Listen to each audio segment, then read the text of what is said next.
여러분, 오늘이 벌써 사도신경학교 세 번째 시간이죠? 우리 친구들 첫 번째, 두 번째 시간에 아주 잘 들은 것으로 알고 있습니다.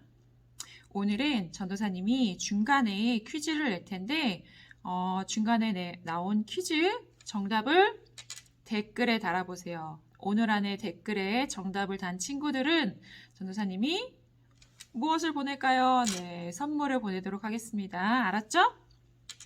오늘 사도신경학교 세 번째 시간 시작해 보겠습니다. 오늘은 예수님의 이름에 대해서 우리 같이 살펴보겠습니다. 우리 책으로 세 번째 장입니다. 사도신경은 총 12개의 항목으로 되어 있습니다. 오늘은 제 두 번째 항목, 나는 그의 유일하신 아들 우리 주 예수 그리스도를 믿습니다. 라는 우리의 고백을 살펴보도록 하겠습니다. 이제 제2항부터 제7항까지 총 6개의 항이 우리 구주 예수님에 대한 고백의 내용입니다. 사도신경이 총 12개인데 그 중에 반에 해당하는 6개나 예수님에 대한 내용이라는 거죠. 우리는 예수님에 대한 믿음 위에서 우리의 신앙을 세우고 또 우리의 교회가 세워지는 것임을 알고 있죠? 그렇기 때문에 예수님에 대해서 잘 아는 것, 예수님을 잘 믿는 것이 그렇게 중요한 일이에요. 근데 오늘 제2항에서는 예수님의 이름에 대해서, 예수님은 어떠한 분이신지에 대해서 잘 알려주고 있어요. 우리 2항에 나와 있는 예수님을 가리키는 이름을 찾아볼까요? 먼저는 예수. 네, 우리는 예수님이 구원자임을 고백합니다. 예수라는 뜻은 구원자라는 뜻이거든요. 두 번째, 예수님이 그리스도이십니다. 라고 고백합니다. 세 번째, 예수님은 주님이십니다. 주라고 고백합니다. 그리고 예수님은 하나님의 아들이십니다. 라고 고백하며 우리는 믿습니다. 우리 예수님의 이 이름 하나하나를 오늘 살펴볼게요. 이 네 가지 중에서 예수라는 것이 예수님을 부르는 이름이고 나머지는 예수님의 지위나 직책 이런 것들을 가리키는 말이죠. 첫 번째, 예수라는 이름. 우리 주님, 예수님, 이름이 예수인데 이것은 구원자라는 뜻이에요. 우리가 성경에 보면 구약 성경은 히브리어로 기록이 되었어요. 구약 성경은 히브리어로 기록된 책인데 거기에서 구원자라는 이름은 여호수아랍니다. 여러분 여호수아 누군지 기억나나요? 그렇죠. 광야 생활을 마친 이스라엘 백성을 가나안 땅에 들어가서 정복 전쟁을 치르고 가나안 땅을 배분하는 일을 했던 여호수아 여러분 기억하고 있죠? 자, 이제 신약에서는 신약 성경은 헬라어로 기록이 되어 있는 책이에요. 여러분 이 구약은 히브리어로 기록되어 있고 신약은 헬라어로 기록되어 있다는 것. 이거 우리가 이제는 상식적으로 알아야 돼. 우리 소년부 친구 정도라면 우리의 성경이 처음 기록될 때 구약은 히브리어, 신약은 헬라어로 기록되어 있다라는 것은 이제는 우리 기본 상식입니다. 그래서 신약에 예수님 살았던 시대의 헬라어는 헬라어에서 구원자라는 뜻, 구원이라는 뜻은 예수라는 말입니다. 이스라엘 백성이 구원자를 보내주시기를 간절히 바라는 그 염원으로 자신의 자녀들에게 예수라는 이름을 많이 지어줬어요. 그래서 예수라는 이름은 참 흔한 이름 중에 하나였어요.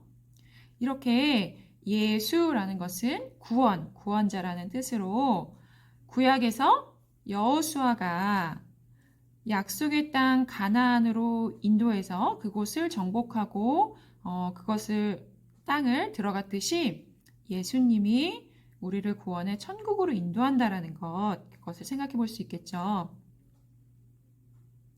이 예수라는 이름은 하나님께서 직접 알려주신 이름이었어요. 먼저는 예수님을 낳은 마리아에게 천사 가브리엘이 찾아와서 이렇게 얘기했거든요. 보라, 내가 잉태하여 아들을 낳으리니 그 이름을 예수라 하라 라고 마리아에게 가브리엘이 찾아서 이렇게 얘기했고요. 그리고 예수님의 아버지 요셉이죠. 요셉에게 주의 사자가 찾아와서 아들을 낳을 것인데 이름을 예수라 하라. 그가 자기 백성을 그들의 죄에서 구원할 자라. 이렇게 예수님이라는 이름, 예수라는 이름은 구원자라는 것, 자기 백성을 그들의 죄에서 구원할 자다. 즉, 어디서 구원하느냐? 죄에서 구원한다라는 건 여러분 알 수 있겠죠? 죄에서 구원받아서 하나님의 백성이 되는 것, 바로 이 예수라는 이름에 담겨 있는 뜻입니다.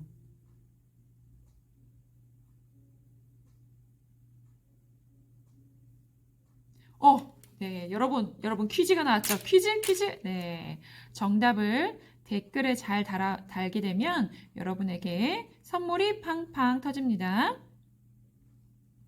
오늘 예배 시간에 설교에서 예수님은 그리스도이십니다.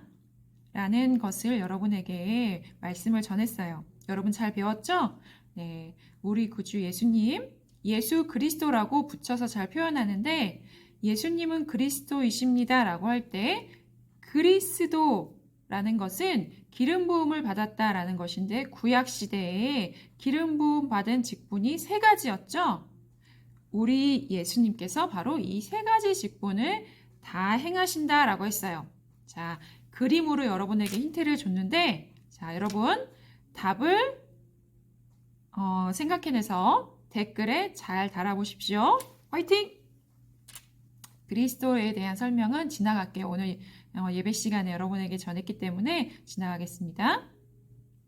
이제 예수님은 하나님의 아들이십니다. 라는 고백이 하나님의 아들이 무엇을 가리키냐, 무엇을 뜻하느냐. 구약 성경에 보면은요, 천사도 하나님의 아들이라 라고 나와 있고, 구약 시대에 왕에 대해서도 하나님의 아들 이렇게 표현되어 있어요. 다윗에게 하나님께서 나타나셔서 내가 너의 뒤를 이을 왕들이 나의 자녀가 나의 아들이 될 것이다 라는 말씀을 하시거든요. 또 이스라엘 백성들에 대해서도 너희는 나의 아들이다, 나의 자녀들이다 라고 해요. 또 우리도 하나님의 자녀잖아요. 하나님의 아들이잖아요. 그렇다면 이런 의미에서 예수님을 뜻하는 걸까요? 전혀 다른 의미가 있습니다, 여러분.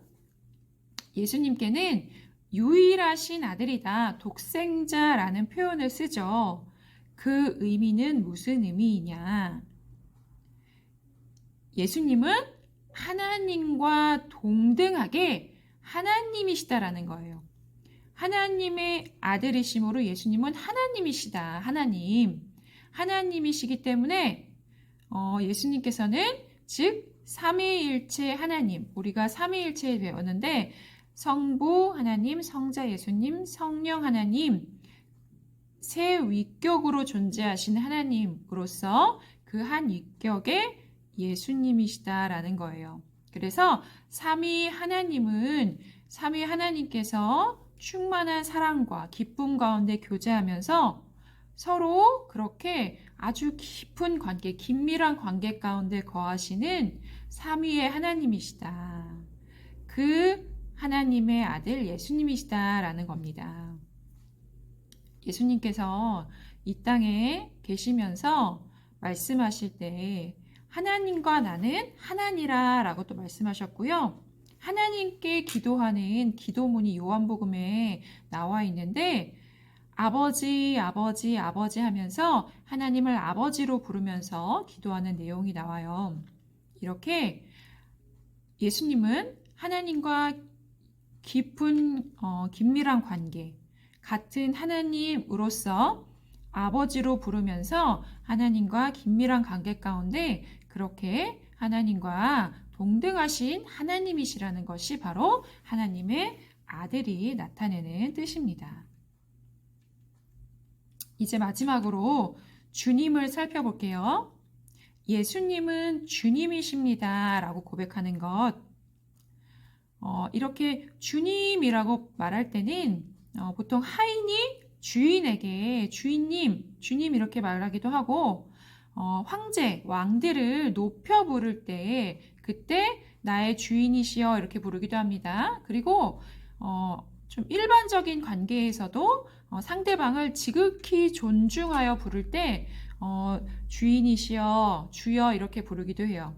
하지만 우리 구주 예수님께 주님이라고 붙일 때, 예수님은 주님이십니다라고 할 때는 우리는 구약 성경에 여호와 하나님을 떠올려야 해요.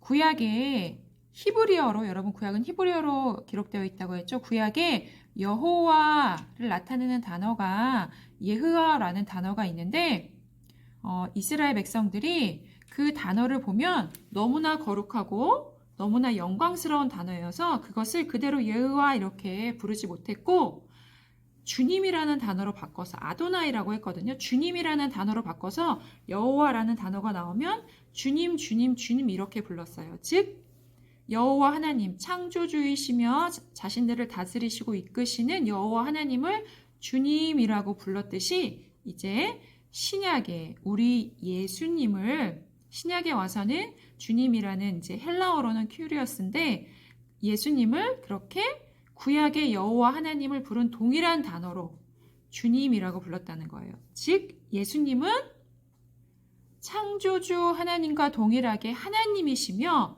왕 되시며 우리의 주인 되십니다. 우리를 다스리시고 인도하시는 우리의 주인 되십니다. 라는 그런 고백이 바로 주님이라는 고백이 되는 겁니다. 우리 친구들, 우리 삶 가운데서 예수님이 나의 왕이시고 나의 주인 되시며 나를 인도하시는 분이시라고 늘 고백하며 믿으며 살아가고 있죠? 그렇게 예수님 나의 주님이십니다 라고 이번 한 주간도 이렇게 고백하며 살아가는 우리 친구들이 되었으면 좋겠어요. 여러분 오늘은 설교 시간에 많은 내용을 전했기 때문에 오늘은 짧게 끝났죠. 여러분 벌써 3주가 마쳤는데 우리 남은 시간도 기대하며 또 만납시다. 안녕.